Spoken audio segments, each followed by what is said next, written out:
haute trahison. C'est un communiqué du gouvernement qui l'a annoncé. En attendant les possibles évolutions de cette procédure, nous avons voulu savoir un peu plus sur cette procédure donc et sur cette haute cour de justice qui existe dans notre constitution mais qui n'a jamais siégé. Notre invité, le professeur Abdoulaye Diarra, professeur de droit constitutionnel, recteur de l'Université des sciences juridiques et politiques de Bamako, ancien membre de la Cour constitutionnelle. Merci donc, professeur, de répondre à nos questions. Quand on entend donc le communiqué publié par le gouvernement, qu'est-ce qu'il faut comprendre? Que les poursuites sont déjà engagées ou alors qu'elles pourraient être engagées? Est-ce que le conditionnel doit être de rigueur ici pour le moment? Ça, c'est une question délicate et je pense effectivement que j'ai lu comme tout le monde, j'ai appris comme tout le monde que le gouvernement de notre pays est effectivement adressé une requête dans ce sens à l'Assemblée nationale et on a lu effectivement la procédure est engagée, il y a quand même un événement qui est susceptible de produire un effet. Par conséquent, si je lis le communiqué, il pourrait être inculpé de haute trahison devant la haute cour de justice. Donc il n'est pas encore poursuivi. Non. Il pourrait être accusé et je dirais plutôt que lorsque l'acte d'accusation sous forme de résolution de l'Assemblée nationale est voté, et là en fait il est présumé coupable ou présumé innocent. Qui décide donc de l'inculpation? Pas le gouvernement, l'Assemblée? Non, c'est l'Assemblée nationale qui vote une résolution à la majorité qualifiée des 2 tiers. Et c'est ce vote-là, à la majorité qualifiée sous forme de résolution, qui effectivement qui permet de commencer la procédure d'accusation. La nouvelle Assemblée nationale vient d'être mise en place. Il faudra donc attendre qu'elle commence ses travaux. Bien sûr. Elle va commencer ses travaux, évidemment, et puis bon, elle va élire, conformément à la loi de 1997, la haute cour de justice. Mais je pense qu'il faut... C'est vrai, sur le plan constitutionnel et sur le plan procédural, moi je peux m'appesantir un tout petit peu sur le plan constitutionnel et sur l'historique de la Cour constitutionnelle. Mais en ce qui concerne le débat de fond concernant la commission d'instruction, je crois qu'un magistrat de l'ordre judiciaire est mieux placé. N'empêche, j'essaierai quand même de répondre à vos questions par rapport à ça. D'accord. À partir du moment où l'Assemblée nationale vote ou ne vote pas donc cette mise en accusation, la suite de la procédure c'est quoi?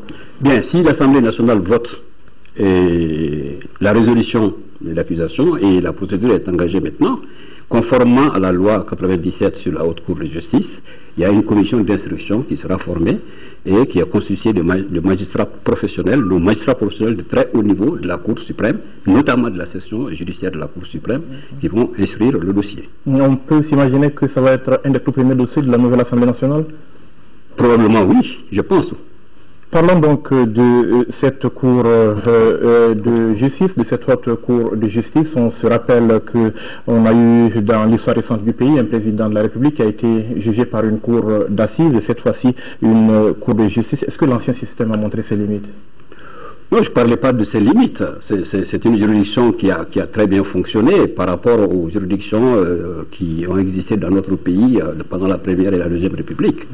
Et je pense que le procès crime de sang et crime économique se sont déroulés de façon tout à fait démocratique et avec le respect du droit de la défense. Et je pense à mon niveau, je ne suis peut-être pas compétent pour en parler beaucoup, mais je sais que ça a été apprécié par le monde entier par rapport à notre histoire juridique, le procès qui ont lieu ici. Alors en quoi est-ce qu'on avait besoin donc d'une haute cour de justice qui peut être considérée comme un tribunal d'exception? N'en est-il pas un? Non, moi je pense qu'il faudrait peut-être faire la part des choses.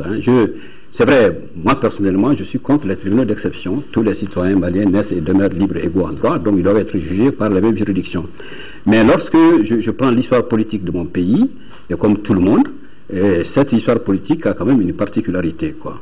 Et puis, je me dis que les juridictions d'exception telles qu'elles existent dans des systèmes à parti unique, où le parti unique constitue tout, et ces juridictions d'exception ne peuvent pas fonctionner dans un système monopartiste où la défense de l'intérêt, la défense de l'inculpé, du présumé, est assurée à 100%. Ça, c'est le premier point. Le deuxième point, je pense que, vous savez, le président de la République est élu au suffrage universel direct. Cela veut dire que le président de la République a une légitimité incontestable. Donc, s'il a une légitimité incontestable, c'est vrai, c'est un citoyen comme les autres, mais sur le plan de la responsabilité, des devoirs, ce n'est pas un citoyen comme les autres. Je prends par exemple le serment du président de la République, tel que postulé dans notre constitution de 1992. Le président de la République, c'est le chef suprême des armées. Le président de la République, c'est le premier magistrat de la République.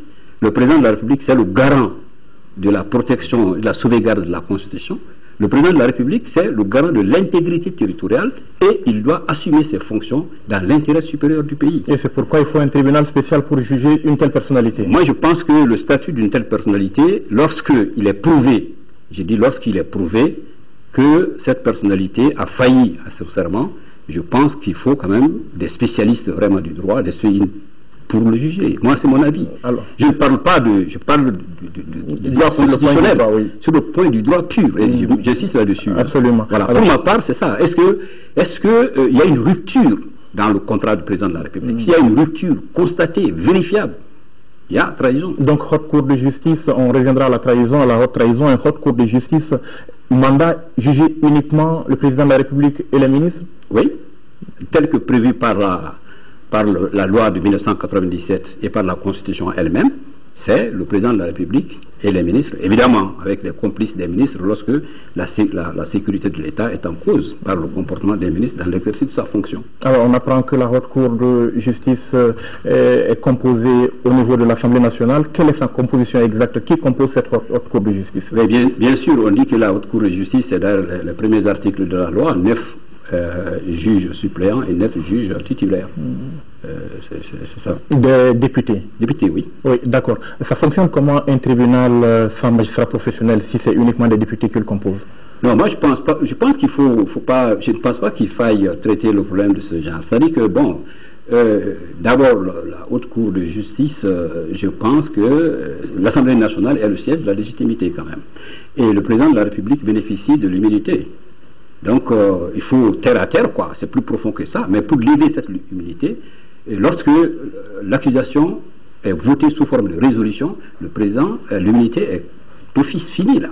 Donc la haute cour maintenant permet, conformément aux termes de la loi, à la commission d'instruction de travailler et de vérifier si les faits allégués sont justes ou pas, si vraiment notre code pénal et les lois pénales de notre pays justifient cette poursuite. Mais professeur, dire le droit est une affaire de professionnel, le député qui n'est pas forcément un professionnel du droit. Oui, mais ce sont les professionnels du droit qui font l'instruction.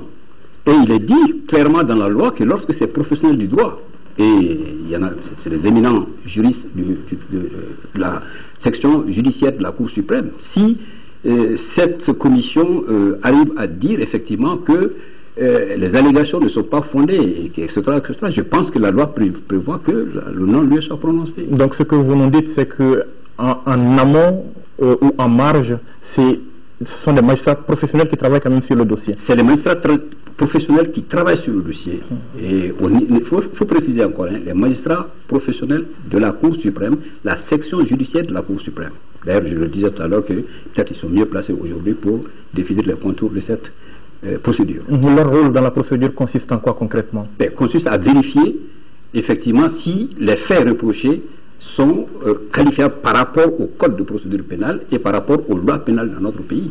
Et si c'est vérifié, les peines sont aussi justifiées par ces mêmes textes-là. Alors ça se passe comment l'instruction au cours d'une telle procédure? On parle beaucoup généralement de droit de la défense. Est-ce que la défense, les droits de la défense sont respectés tout au long de cette procédure? Je pense que là aussi, bon, je ne veux pas rentrer en procédure, mais il faut dire que notre pays, jusqu'à preuve du contraire, en ce qui concerne le droit de la défense, est dans le peloton de tête de ceux qui respectent la présomption de culpabilité ou la présomption d'innocence. Il y a un article de notre Constitution qui dit que tout présumé peut se faire assister par un avocat dès l'enquête préliminaire. Ça n'existe pas dans certaines grandes démocraties, ça a été un grand débat. La culture de la preuve et la culture de l'aveu, c'est un débat qui agite les juridictions aujourd'hui. Nous, notre pays fait partie de la culture de la preuve.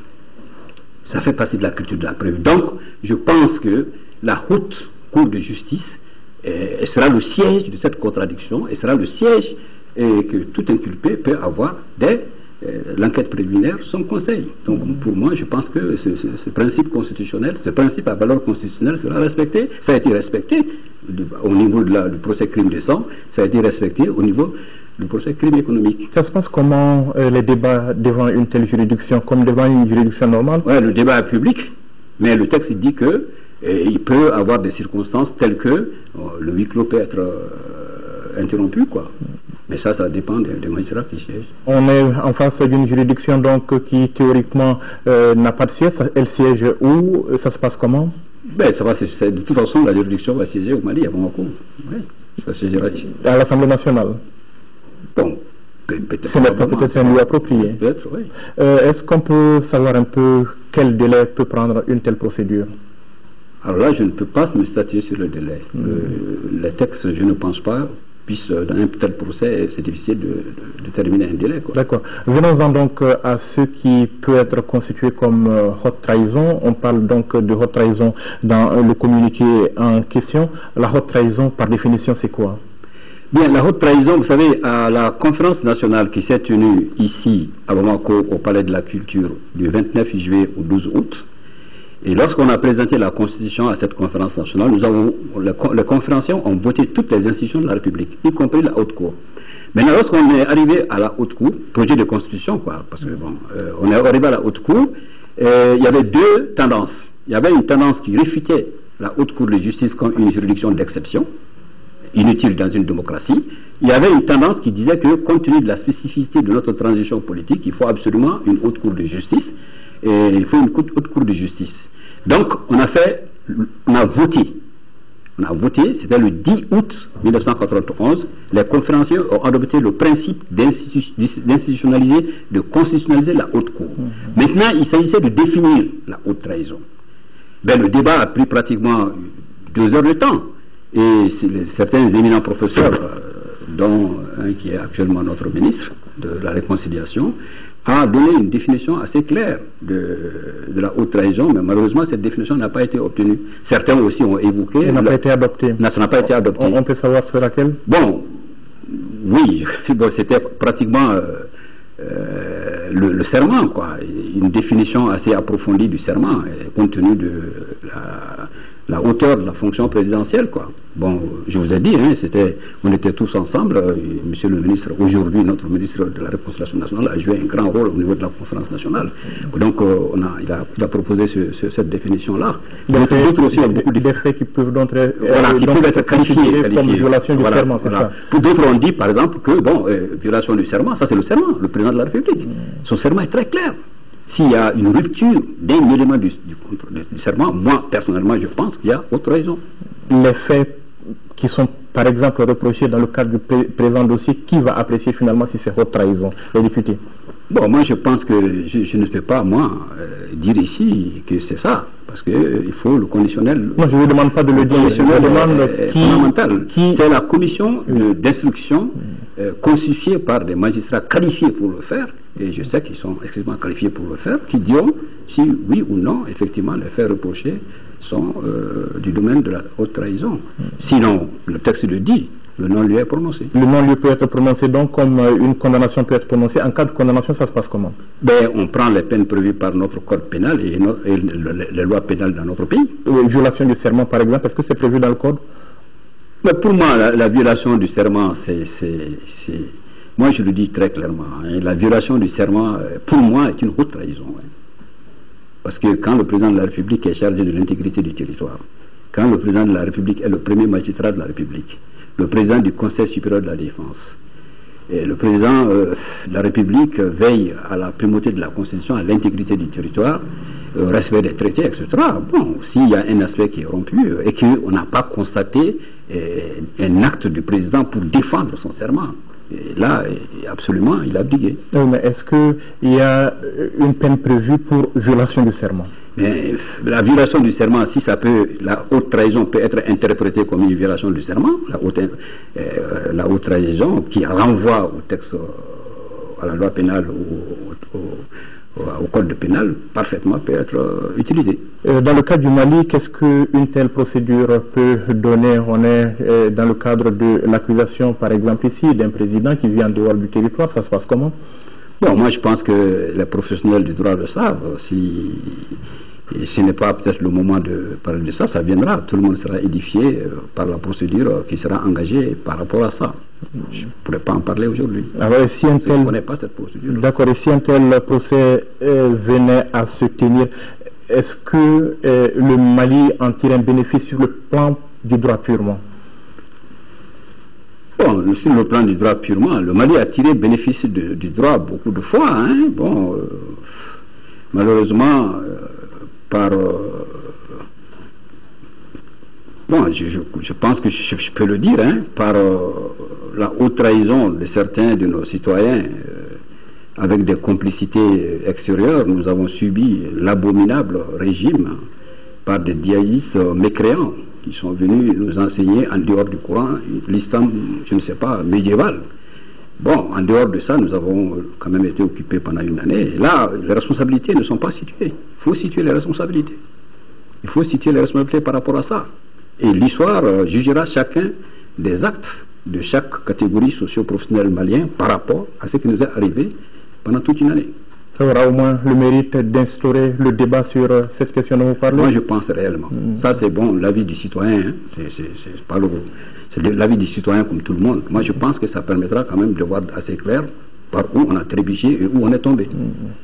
Merci donc, professeur, d'avoir répondu à nos questions. Je vous remercie beaucoup. Merci, mesdames, messieurs, d'avoir été avec nous. Rendez-vous la semaine prochaine pour un autre numéro de l'interview de la semaine. Bonne suite de programme sur le RTM.